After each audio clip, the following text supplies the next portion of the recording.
The debate, which took place in Toronto in April 2019, was titled Happiness, Capitalism versus Marxism and was moderated by Canadian journalist Stephen Blackwood. The event drew a large audience and was watched by thousands online.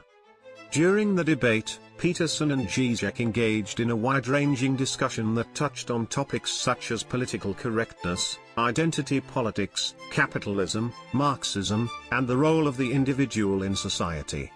One area of disagreement between the two speakers was on the question of political correctness and free speech. Peterson argued that political correctness is a threat to free speech and intellectual diversity, and that it is important to resist attempts to limit speech and expression.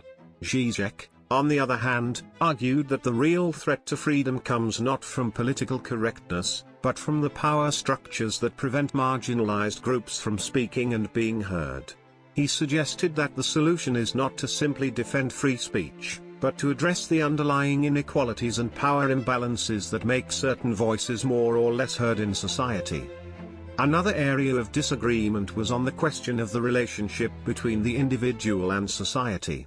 Peterson argued that individual freedom must be balanced with social order and stability, and that this requires a shared sense of cultural and moral values.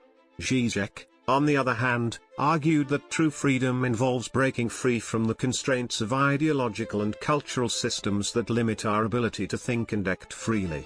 He suggested that this requires a radical rethinking of our political and social structures, and a willingness to embrace the unknown and the uncertain.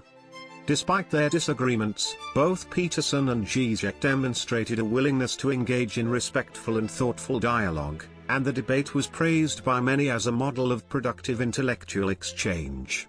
However, it is worth noting that their views on a range of issues continue to be subject to debate and controversy within academic and intellectual circles.